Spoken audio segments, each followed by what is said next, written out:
David's in the woods right now. He's looking at the tree structure that Taylor and Toby found, what was it, a month ago? Mm-hmm. And they couldn't explain it. I can't explain it. And he can't explain it right now. He's looking. He's speechless. He's looking hard, and he's trying to debunk. Well, tell him while we're here. He's scratching his head. He's scratching his chin. Maybe he'll scratch his butt here in a minute. I don't know. But 2 weeks ago, actually, we were scouting places for the 24-hour hunt. Me, Taylor, and Toby, and we came back down here. It was like almost dusk. You know, it was like probably 7:30, 8 o'clock, right when sunrise or sunset goes down. Our lights were dead. Yeah, lights were dead, everything, but it was still, you could just see enough in front of you, and that was it. Well, we're standing here. Taylor and Toby are over here talking about the tree structure, and we're talking about all the stuff we can get ready to shoot in the upcoming episodes. And I'm just standing here looking around, and I see almost like a ghost-like or floating shoulder. It was like a dark, very, very dark, but almost gray-looking shoulder, like a muscular shoulder, and that was it. But it was right here, and just floated. But then, you know, it was dark, so it flowed into the dark, and that was it. And I said, whoa. I said, guys, did you see any of this? Taylor and Toby stopped, they looked around, you know, they started calling, throwing rocks, everything, trying to find something. Had a rock thrown back. Yeah, had a rock thrown back. But what made me feel good about this encounter, was Taylor saw it too. So that makes me think that I wasn't crazy, or I wasn't just seeing something. Maybe I did see something. Maybe Taylor did see something. Maybe we both saw something. But the fact that Taylor saw it was good enough to me to actually realize that I may have seen a Sasquatch. I don't know if I did, but it's something I can't explain, and it was very weird to me. That's an epic sighting for your first Bigfoot, could be Bigfoot sighting on the property for you. I mean, yeah, it was like a shoulder right here, and it floated into the dark. I'm super stoked about that, and I appreciate the plug and where you have as much confidence in me as you have. First off, I'm bummed, okay, that I wasn't here when this was first discovered. I'm jealous, all right? So I'm gonna say that right now. When I first walked up, I saw, and I thought, I know what happened. I thought I could prove beyond a shadow of a doubt. Well, it turns out I can't, and there are two key reasons why, okay? This is the structure. This is the structure that we're looking at now. There are two things that are wrong with this, all right? Like Taylor said, this one sapling, and I'm gonna touch right here, you guys can see that. This, if it were standing up, is about 40 feet, 35, 40 feet tall sapling, okay? Yes, we could bend it over, but we would have to do something difficult to do that, and I'll explain that in a minute because I don't want to give that away to our believers just yet. But Taylor, I'm going to step right here and I'm going to point. I want you to look at this. Okay. My whole problem with this setup is right here. You pointed the same thing Toby did. That fork right there is a game changer because this tree is dead, okay, and it could fall over naturally. I'm conceding that, but my problem is it can't fall over naturally over this sapling from up there, cross in between those forks and catch another live tree, okay, and bend it into such a structure as, I mean, there is actually a roof here, okay? Yeah. Now, having said that, all right, this over here, that's just from where it got bent. Now, my next problem I have with this is another tree that is dead. Nothing special about a dead tree until you take into consideration that yet another dead tree fell across a living tree that has this sapling that is part of this structure over top of this tree with this one sticking underneath it again, making, I mean, that's engineered. Okay, that's how alive this tree is. I mean, I really put some force in that. So I do not believe that this is natural. And I believe that it is one of the best canopy structures that we have found in 2 years since we did the January hunt down there at the base where we found the nursery. Now, I'm going to challenge my two guys right now to look around. There are I see it already. There are 3 things that I can see that I want to point out and see if you guys can see it and let me know. You want me to put them out on the camera? If you There's want a to. giant X right there. I see one right here. There's a gigantic X right there with 2 trees just stuck. There's bent tree over there. There's another bent tree back there. Okay. That's what I see. What about you? Okay. It might be hard, but I'm going to try to walk over to them bent trees, okay? Okay. So if you want to pause it for a minute, and that way it's not getting wet. You know what this location is. I do know what this looks. Tate's encounter, all that. So this is where he saw it coming down. Yeah, it's right Perfect. here. Perfect. So we're going to go a little deeper if that's okay with y'all. Yeah, That's fine. It was right here and went through here in the dark. Okay. Just so everybody knows, the foliage is coming back out. In another month, you will not be able to see anything down in here that's not 10 feet tall from the trail. Okay. There will be so much foliage and greenage that this will be all camouflaged. I wanna investigate this tree for a minute. All right. Now I want everybody to understand that it's been bent like this for a minute. It just didn't happen, but it's been this way for a minute. But the interesting thing about it is why it's bent.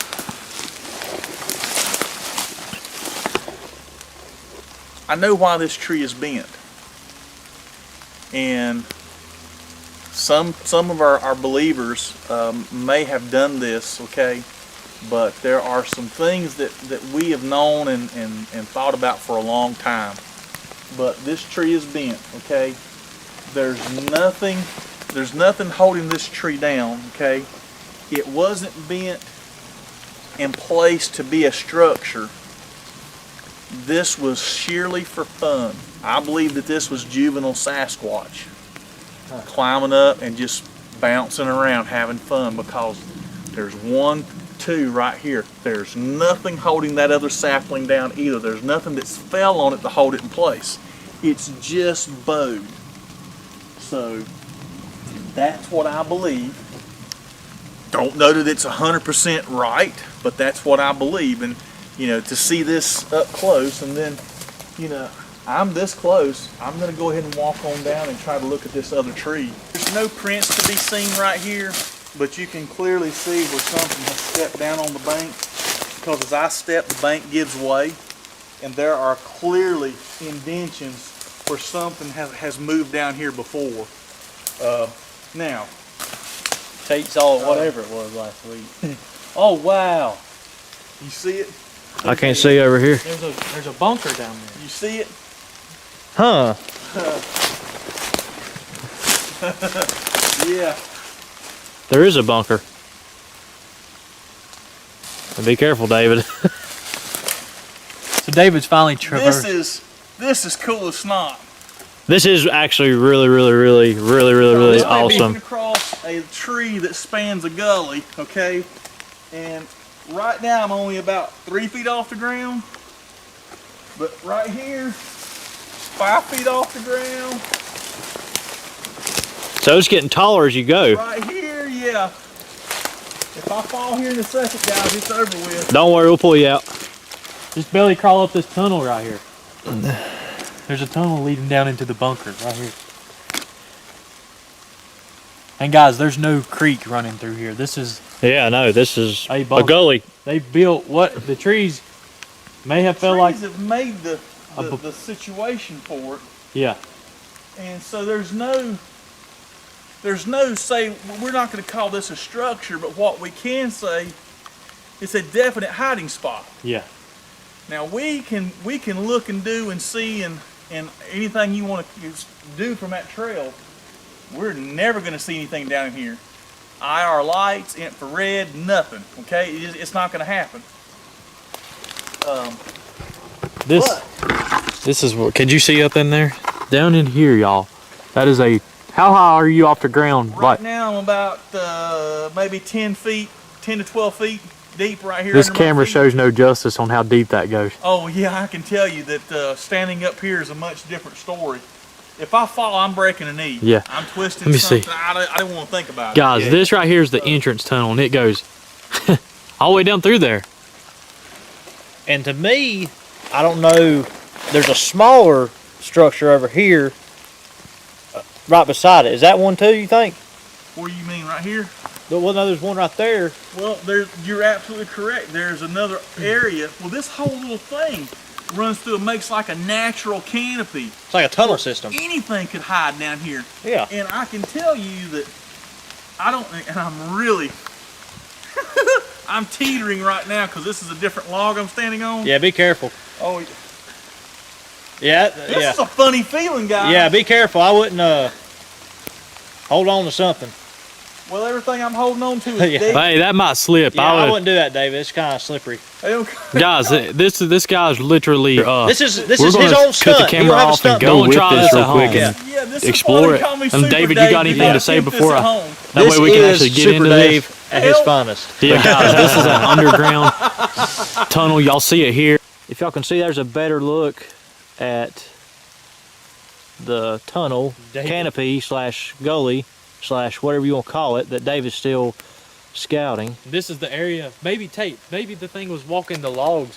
Because remember, I think that they walk logs to cover sometimes their tracks. Oh, absolutely. This is the same. This is the area where you had your sighting Now. 2 weeks ago. Yes, it was. This is the same area. I wanna try something, so y'all gonna have to bear with me. Okay. That's a sign. That one will not hold. If I bounce on that, we're done. Juvies. Now, a small Sasquatch, absolutely, okay. Now, I'm 6'2" and 3/4, okay. I'm almost 6'4", almost. You know, but I'm gonna say this is not bear activity. Yeah. Right here, this particular one, because you know the wind could blow and do this right here, so I debunked that part of it. But to answer your question, yes, you could have seen something slipping across the log, step off into the ravine, and disappear, like you say, like a ghost. So I totally believe that that's a feasible thought. So I'm going to come back around. Okay. I honestly don't remember even coming this way. You did. Yeah. But also, Taylor, Been going.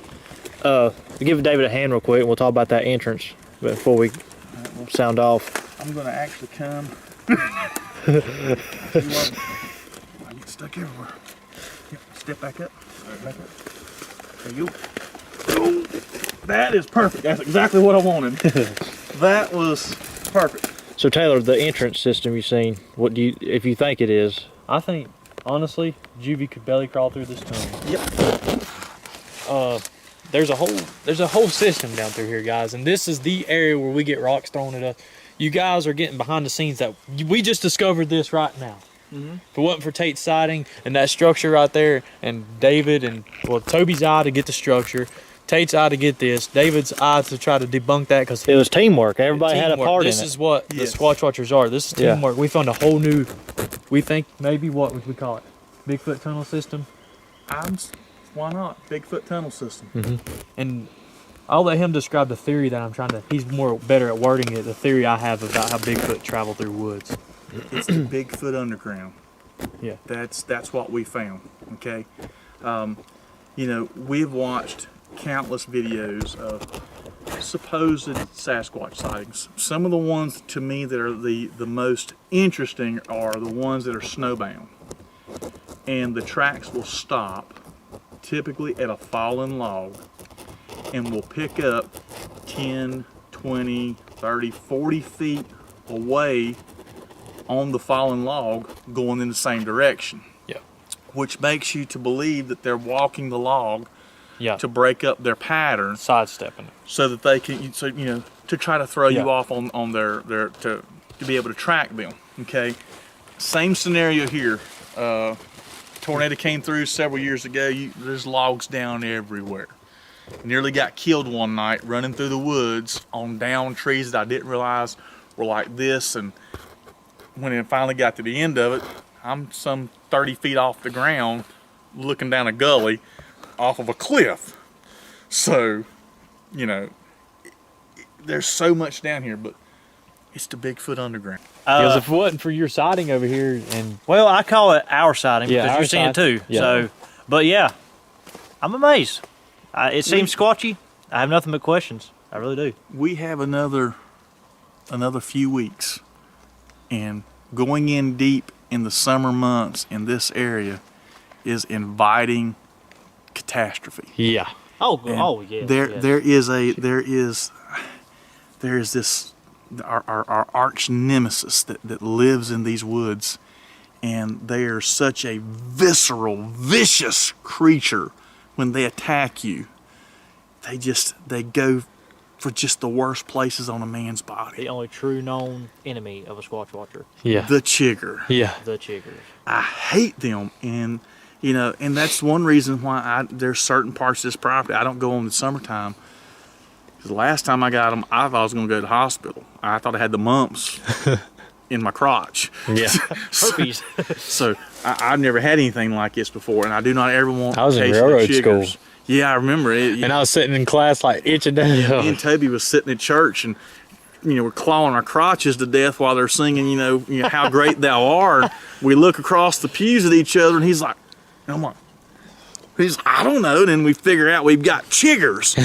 So, but it really will. It'll be bad. It'll be hard to get in here. And Yeah. we have to use spray and duct tape and accessories and all kinds of things to keep them out. So, but I hate chiggers. And I walked up just to check our area. There are a few things that we have up here that we constantly keep an eye on to see if they're moved. And, rocks are always of interest to us, especially when they seem out of place. Now, what I want to ask Tate is you guys were here, the last couple of weeks where I haven't been. At least these two right here, to me, these two rocks in our trailway seem out of place for me. And they're also right down from where the trail cam is that caught the footage of the rock that was being thrown across the trail. And I believe, whether, at least it's my feeling is this is another attempt at the creature trying to get that trail cam light to flash. And it has been changed. We've changed the direction of it where it's actually pointing in our direction now. Instead of up trail, it's pointing down trail. So that is a little change in our setup. So Tate, what are your feelings on the rocks that I'm looking at now? They're out of place. They're different. Especially this big one here. I mean,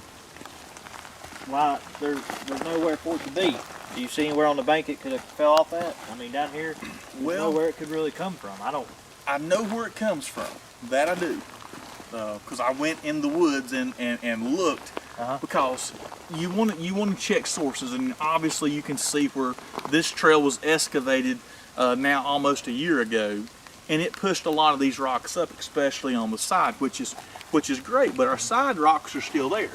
So I'm going to reach down to our believers real quick, and I'm going to pick this rock up, and I'm going to show you. This rock's not been here more than a week, maybe two, okay? Because it hasn't had time to settle very much. But this thing weighs probably about 3, maybe 4 pounds, so it's going to settle. Even though it's on gravel, as it rains, it's going to settle in. Now, off to our left here, which would be our viewer's right, down in these woods, you would not believe how many of these rocks are down there. And what they are is they're obviously buried, but there's several large trees that have been blown over with the tornado that came through about 6-7 years ago. And in that dirt, in that holes, these rocks are everywhere down there. So I know it's got plenty of just reach down, pick it up while standing in those woods and tossing it up through here is totally doable, okay? So, that's what I believe. This rock has been here, a lot less time than that one has, and so is this one. And the viewers at home, Rex spent a lot of money to get this trail widened for us, not to have these kind of rocks in it, for us to trip over. Yeah, I want to give a shout out to Rex. Rex we have carte blanche over this entire property. Outside of his invited guests, who are very strict and maintained, we have complete 100% go of this property. And Rex really protects our integrity down here because he doesn't allow a lot of people in our area. Now, there's carts that are on this trail every once in a while, going down looking at the river. But there's not a lot of monkey business that goes on these trails. And I'll bet you Rex has spent out of his pocket to help us better our hunts. I won't mention a dollar amount, but I know Uncle Sam was happy he spent some of his monies. I almost want to get all my laser equipment back out and do another laser test down here. That would be awesome. That would be really cool and neat for our believers to see on camera. So, a good camera, that is. So, thank you, bro. And this is actually the spot too where that. Remember you and Derek and somebody else walked up. Me and Toby stayed back. Yes. And the rock was thrown in the middle of us. I'm gonna let Tate turn directly around, just right where he is, pivot directly around, and right down there in that bend.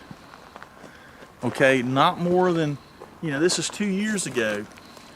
We had Derek Stevenson here, who is now the youth pastor at my church. I'm so proud of him. I was proud of him before. I'm just more proud of him now. He was down here and we were all having fun, because it's really fun to hunt for Bigfoot when you don't really believe in him. But all of a sudden, when you hear this kabunk, and you find this big rock that's laying out here in the middle of the trail, and it doesn't belong there, and you just felt the ground, vibrate under your feet. Derek watched the creature cross from the camera's angle, left to right, across this trail. And I watched Derek Danger, who is one of my heroes, Pure skeptic. back up about 4.5, 5 feet and stand behind me and Toby and go, "Brother, what was that?" And I said, "That's a Sasquatch." And I know we got a lot of folks out there, every time they go in the woods, I hear a Sasquatch, I see a Sasquatch. No, we don't. That's not true. We have interactions that we can't explain. When we see a Sasquatch, you'll be the first to know, because we're going to yell it from the rooftops again, okay? And I do want to say something else to our believers, and Taylor can back me up on this. Tate's become another dedicated member. Tate is putting his money where his mouth is. He's showing up, he's putting tread under his feet, and he's here on property, and he's behind the camera, in front of the camera, feet on the ground hunting. We do something different than I believe any other group out there. We hunt the same primary target area. It's not just an acre or 2 acre spot. We're hunting a few hundred acres almost every week. If I'm not here, Taylor's here. If Taylor's not here, Toby's there. If Toby's not here, Tate and Taylor's here, vice versa. Somebody is down here almost every week monkeying, looking and doing something, even if the cameras aren't rolling, because we want to keep that interaction up. Nowhere, I don't believe any other group out there can say that they go back to the same primary site week after week after week. I mean, I am doing this now since 2012, 11 or 12. Yep. And I mean, if I had my gas money back on this thing alone, I could probably pay my house off, okay? So, I mean, we've invested a lot. So to all of our believers, thank you. To all of our skeptics, thank you. Keep tuning in, and we're going to change your minds. So.